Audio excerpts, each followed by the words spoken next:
Estamos de volta com o nosso programa e agora vamos falar sobre a Fazenda Cavalinho, especializada em pecuária de cria no interior de São Paulo. Nossa visita à Fazenda Cavalinho ocorreu durante o Roadshow para jornalistas e influenciadores digitais do agronegócio, realizado de 12 a 15 de março em São Paulo, pela Texto Comunicação Corporativa, comandada pelo jornalista Altair Albuquerque. Muito obrigado, Altair, pelo convite. Parabéns pelo 20º Roadshow. Foi sucesso total. Nas próximas semanas, vamos apresentar mais reportagens especiais sobre o Roadshow. Confira agora a matéria de hoje sobre a Fazenda Cavalinho. A visita à Fazenda Cavalinho, no município de São Pedro, ao lado do município de Charqueada, em São Paulo, ocorreu dia 13 de março e fez parte da programação do Roadshow para jornalistas e influenciadores digitais do agronegócio 2024, promovido pela Texto Comunicação Corporativa. A Fazenda Cavalinho tem 3.000 hectares, sendo 850 hectares com cana-de-açúcar e 1.100 hectares de pasto, e o restante áreas de preservação ambiental. A propriedade conta com 1.000 vacas de cria, onde é aplicado o sistema de IATF, inseminação artificial por tempo fixo, como explicou o consultor técnico de gado de corte da Troll Nutrition, Murilo Meschiatti, que presta consultoria para a Fazenda Cavalinho. Uma fazenda com 2 sistemas de produção de cana, de açúcar e a atividade pecuária caracterizada pela cria, onde se vende bezerros no pós-desmame. Uma fazenda que tem por volta de 1.100 hectares de pasto, com um rebanho de matriz por volta de 1.000 vacas. Então isso faz com que a lotação da fazenda seja por volta de 1,3 UAS por hectare, na média geral, no contexto geral. E dentro dessa fazenda, a gente tem uma segunda fazenda, vamos dizer assim, onde a gente caracteriza um processo de intensificação da produção. Então 5%, cerca de 60 hectares, foi transformada num sistema de pastejo rotacionado intensivo, onde que nesse módulo de pastejo intensivo aí a gente tem uma taxa de lotação entre 4,5 e 5,5 UAS por hectare. Então, em 5% da propriedade a gente tem quase que 17% da lotação da fazenda como um todo. Isso mostra o potencial produtivo em que associar correção de solo, manejo de pastagem, manejo do pastejo, genética e nutrição pode incrementar em produtividade. Murilo Meschiatti explicou como funcionam os módulos e piquetes da Fazenda Cavalinho. Caracterizando os módulos, são 2 módulos, 30 hectares cada um, dividido em 8 piquetes. Esse conjunto de 8 piquetes rodam 4 e 4, cada quadro com uma praça de alimentação. Então, cada módulo tem 2 praças de alimentação que são capazes de ser utilizados por 8 piquetes. Tá? Então, são replicados, são 2 módulos, um igual ao outro. Nesse módulo de pastejo intensivo, onde a gente colocou alta carga animal, a gente tem uma produtividade muito grande. Nos números atuais, extrapolando, já fechando o período total de águas desse ano, foram produzidas aí cerca de 26 arrobas por hectare. Tá? Isso comparado a uma média geral aí a nível Brasil, capaz de produzir aí 4 arrobas por hectare por ano. Então só no período das águas a gente conseguiu produzir 26 arrobas, né? Isso é muito, né? Muito robusto dado e com um custo de produção extremamente interessante. Fechando os dados aqui com o Caio, foi passado que o custo de produção dessa arroba fechou em R$110 por arroba produzido, né? Então se a gente cruzar a informação de mercado de uma arroba de reposição por volta de 240 versus uma arroba produzida de 110, a gente tem um lucro expressivo. Um outro dado bastante interessante que a gente tem é que assim, o lucro já tirando custos de produção, que conseguiu produzir cerca de R$ 3.400 por hectare. Isso hoje é muito competitivo até mesmo com soja, apesar da soja estar num momento ruim. A gente mostra que a pecuária bem feita, intensiva, ela consegue concorrer com a agricultura nos dias de hoje. Ele ressaltou que no momento em São Paulo não é possível a agricultura concorrer com a cana-de-açúcar. Hoje no momento não, porque o momento da cana está muito favorável e inclusive para a pecuária está desfavorável. Se pegar uma roupa barata que a gente tem hoje, uma alta relação, e a cana com etanol super valorizado, aí a competição é cara. Mas isso mostra o quê? Que mesmo não competitiva a nível de retorno, ela ainda se sustenta. Porque assim, é a diversificação dos sistemas de produção. Uma hora a cana pode estar ruim, a pecuária está melhor, e aí há o equilíbrio na fazenda como um todo.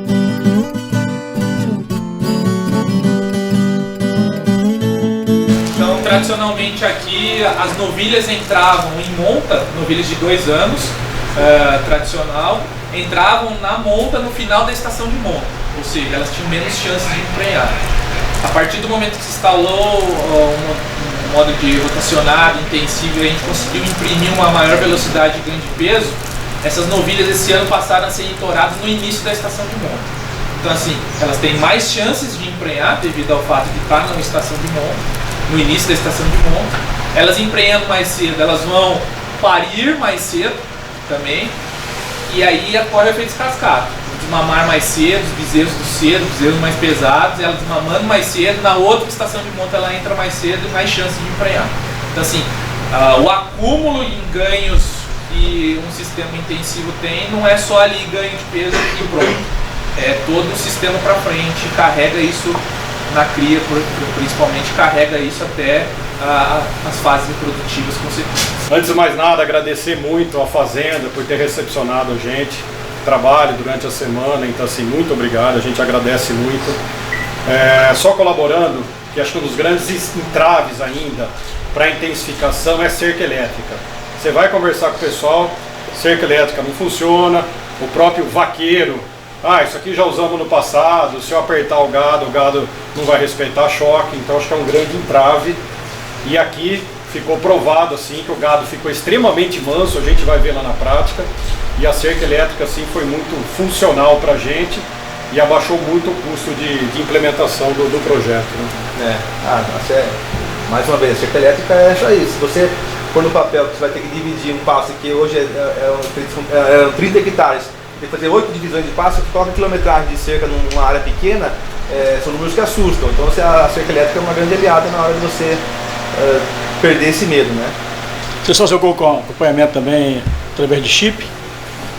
Não, os animais são numerados, a gente faz a pesagem mensal para acompanhar o ganho de peso dela, mas as compridas convencionais a gente não é chipado não. Qual que é o protocolo para período de nutrição? O que isso engloba na parte de vocês? Então, basicamente, 2 períodos característicos, águas e secas. Nas águas, para vacas em reprodução, a gente trabalha com um mineral de 90 de fósforo, que é o Belnutri 90, com a matrizes. Tá? Animais em recria, a gente usa o mineral aditivato, que é o Belmais NA, aditivado de narazina, que é um aditivo promotor de crescimento, ele melhora a eficiência alimentar. Né? Então, dados de literatura têm mostrado que o uso dessa tecnologia, no caso a narazina, incrementa de 80 a 100 gramas cabeça dia. Então é um incremento considerável e esse é o protocolo básico de águas aqui. Então vacas, mineral com 90 de fósforo e animais em recria com esse mineral aditivado. Tá? Protocolo de seca. Aqui dentro da fazenda a gente ainda tem um pouquinho de problema com áreas de suplementação em relação à estrutura de coxo para fornecer suplementos de maior consumo. Então, basicamente, vacas que não precisam ganhar peso durante a seca passa com mineral ureado. Tá? E animais que estão em recria ou classes como primíparas ou algum tipo de lote que tenha necessidade de um incremento maior durante a seca, ou um proteinado de baixo consumo ou um mineral que o pessoal chama hoje de adensado, que chama belisco, que é da linha nossa da Tral, que ele é um mineral que tem a salinomicina como aditivo e também na sua formulação tem um pouco de farelo proteico. Tá? Então ele é um mineral que tem proteína e que tem aditivo, chama belisco. Depois fomos conhecer detalhes da produtividade do pasto da fazenda Cavalinho. Um dos 2 módulos de pastejo intensivo rotacionado, nessa área aqui estamos com 170 novilhas de 350 quilos de peso vivo, que dá 5 As e meia de lotação. Então nessa área a gente tem 5 As por hectare como taxa de lotação. E aqui vocês conseguem visualizar o que é um pasto produtivo, fruto de um manejo de pasto e também manejo do pastejo, né? Às vezes a gente tem a falsa impressão de que quanto mais alto, mais oferta de forragem eu tenho, e não necessariamente isso é verdade. Então a gente vê aqui um pasto na altura aí dos seus 30, 40 centímetros, onde eu tenho abundante oferta de forragem, tá? Aqui a gente produz aí tranquilamente de 4.000 a 6.000 quilos de matéria seca por hectare. Então a gente tem um pasto de altíssima produtividade. E como que a gente sabe disso?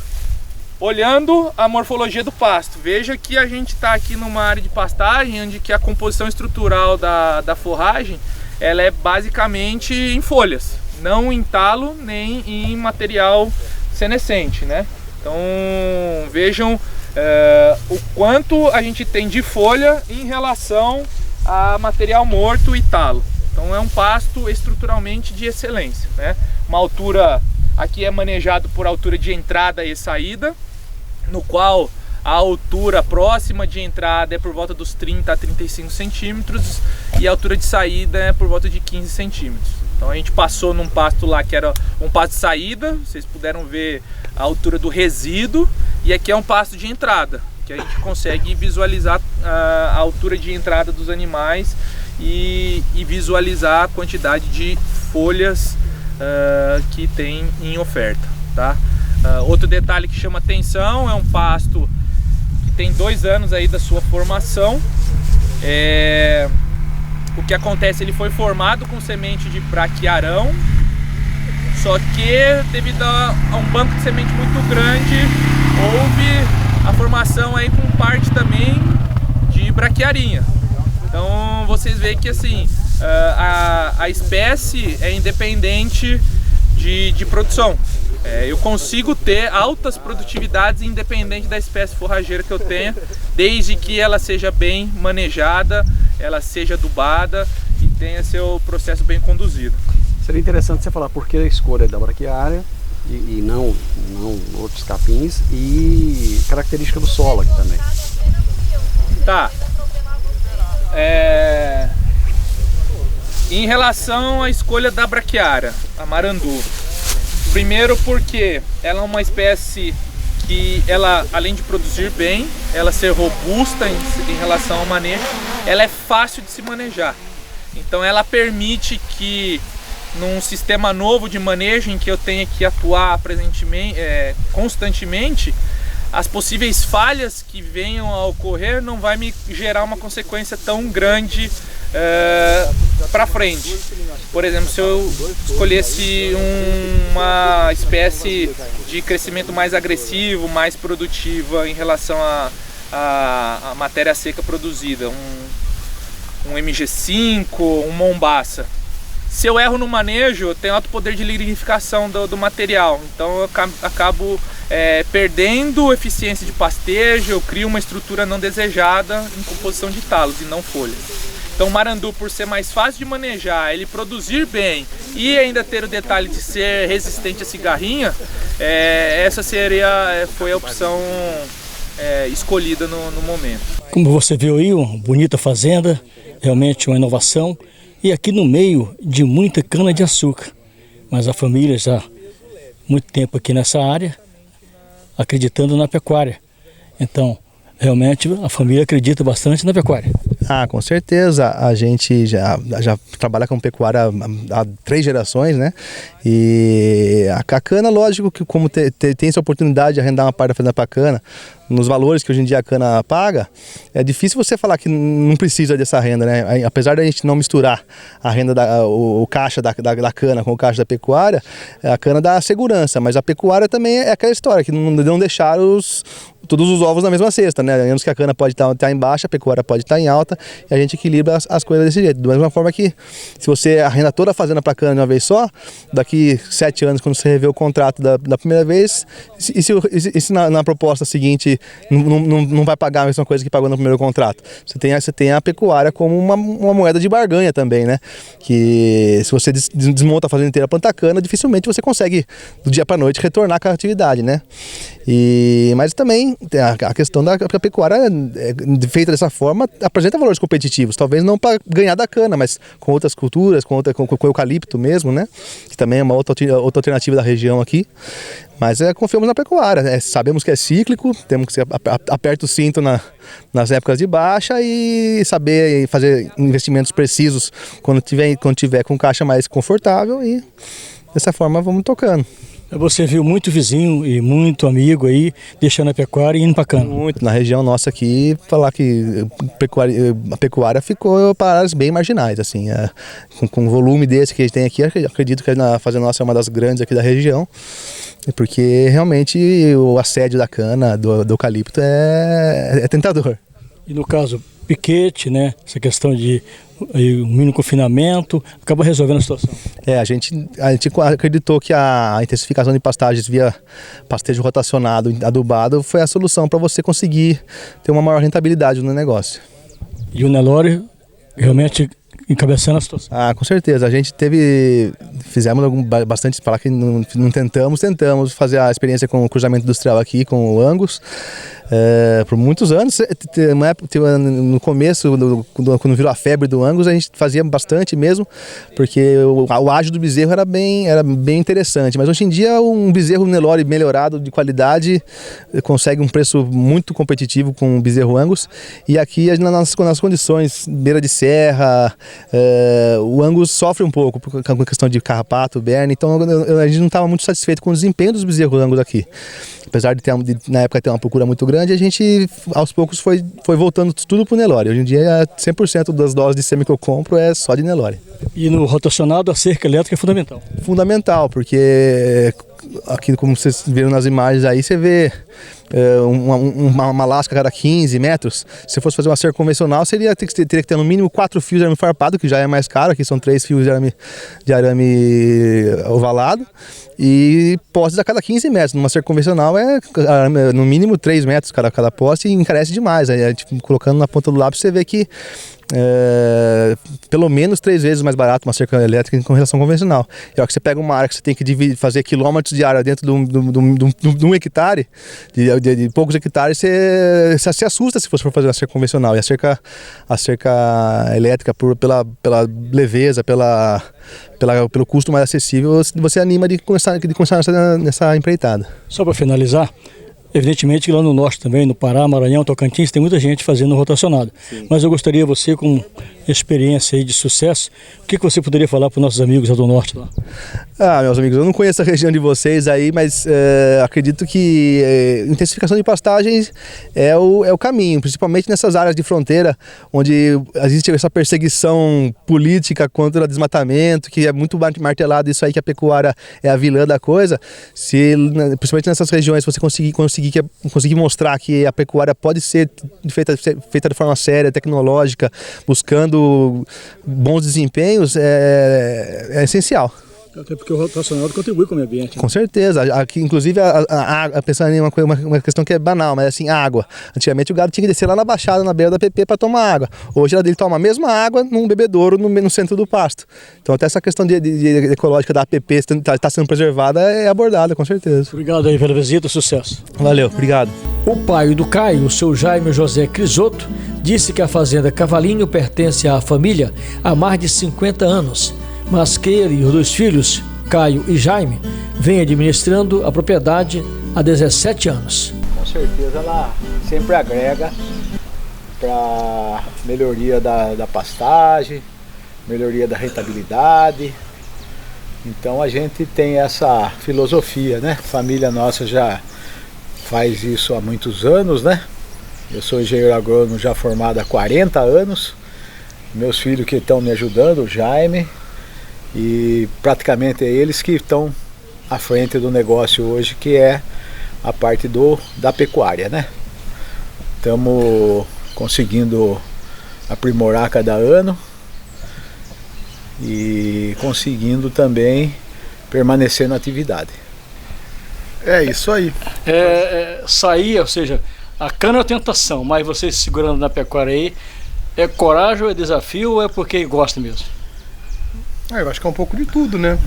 Mais porque a gente tem essa vocação pecuária, né? Tinha uma estrutura de pecuária pronta, né? Assim, em termos de curral montado, cerca feita. E ao mesmo tempo, assim, tem a vocação também da fazenda. Se você for observar o que você poderia aproveitar muito mais de cana, também não teria muito mais espaço. Poderia implementar alguma coisa com eucalipto, mas ainda a gente está relutante em entrar no eucalipto, né? Sim. Para preservar mesmo a atividade da pecuária, que a gente acredita que os ciclos se repetem. Agora estamos numa fase de baixa da pecuária, né? Mas parece que já chegamos ao fundo do poço. Então a gente, com um pouquinho de pé no chão, a gente não costuma fazer alavancagem com empréstimo, a gente faz tudo com o capital próprio, e é uma filosofia que a gente herdou de família mesmo, né? Então a gente não tem essa alavancagem com empréstimos e bancos, financiamento, é tudo o que a gente consegue do resultado da fazenda aplicando na fazenda. O advogado e pecuarista Jaime Crisoto Filho falou sobre a história da fazenda. Essa fazenda aqui, especialmente, ela é meio que seccionada em duas partes. Então aqui nós estamos aqui no fazendão e tem a parte de baixo lá, que é o Tungal. O Tungal foi uma fazenda que foi comprada em 1952 e essa fazenda aqui em 1970. Pelo seu avô? Pelo meu avô João Carmiani, para quem conhece assim por apelido Babico, que era o dono da Caninha Cavalinho. Então uma cachaça fundada em 1904, trabalhou até 2004, e meu avô foi comprando as fazendas. Em 1982 ele montou uma empresa de pecuária, que é a Cavalinho Agropecuária. Então ele e mais os filhos tocaram essa empresa em 1982 e 2005, que é quando, a partir daí, meu avô já um pouco mais debilitado de saúde, parou de trabalhar, né? Trabalhou quase até os 80 anos e parou de trabalhar e entregou o negócio diretamente para os filhos. Então, assim, a minha mãe, né, que é a Dirce, pegou essa fazenda aqui em São Pedro, tem o tios que tem fazenda em Angatuba, Paranapanema, Flórida Paulista. Então cada um hoje administra a sua propriedade e de forma independente, apesar de ter um escritório junto, onde eles mantêm a parte de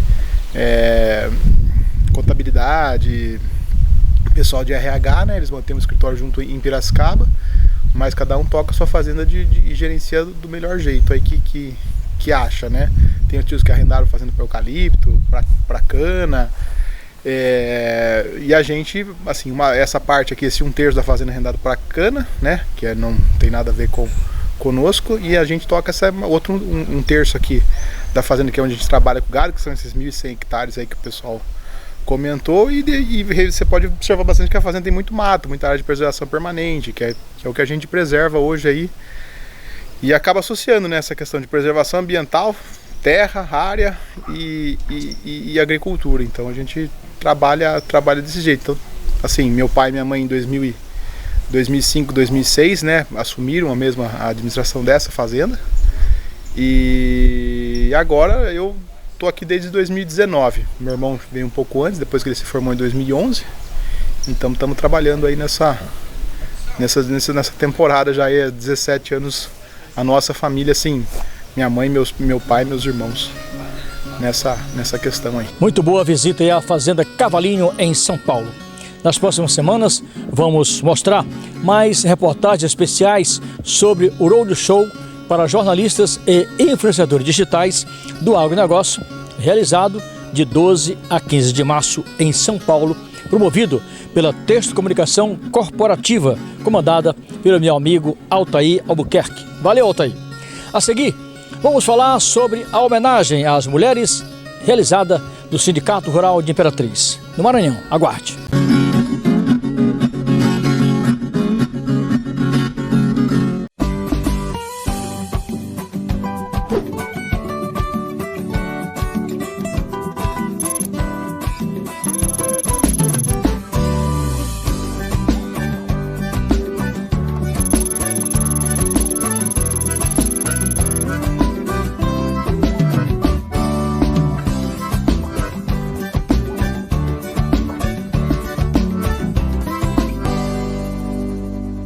O governo do Pará está reconstruindo a PA 256, a segunda maior rodovia do estado. Ela passa por 9 municípios, uma localização estratégica para a economia. O trecho reconstruído, com 160 quilômetros, diminui o tempo de viagem entre Paragominas e Tailândia e reduz os custos do transporte de cargas. Junto com a PA 256, o governo entregou a ponte do Alto Acará, um benefício para toda a região. PA 256. O Pará integrado é muito mais forte. Governo do Pará. Por todo o Pará. Amigo produtor rural, aproveite as condições especiais de financiamento dos tratores LS Tractor na Zucatelli Máquinas. Na Zucatelli você compra o seu trator LS Tractor com taxas de juros que cabem no seu bolso. Quer saber mais? Visite a Zucatelli Máquinas na BR-010, bairro Coco Grande, em Imperatriz. Ou chame no WhatsApp 99 99157 3142. Tratores LS Tractor é na Zucatelli Máquinas. Toda terça-feira tem sessão na Câmara de Parauapebas. A partir das 9 horas da manhã, a Casa de Leis está de portas abertas para você acompanhar de pertinho o trabalho do dia. E a gente transmite as sessões ao vivo. Para assistir pelo YouTube, basta buscar pelo canal Câmara de Parauapebas ou sintonize 95.7 FM e ouça tudo pela Rádio Câmara de onde você estiver. Câmara Municipal de Parauapebas. A casa é sua.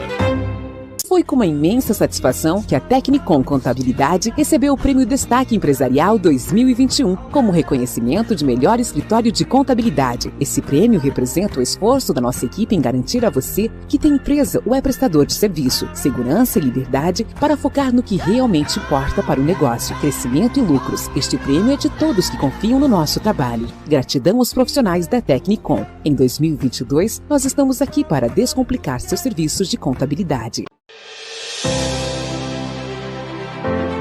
Fazenda Sororó fica localizada no município de Marabá, no sudeste do estado. A empresa vem diversificando o seu rebanho ao longo dos anos e, neste sentido, formou um plantel de animais da raça giro leiteiro e, a partir desta genética, produz a melhor genética leiteira, o Girolando Zucatelli.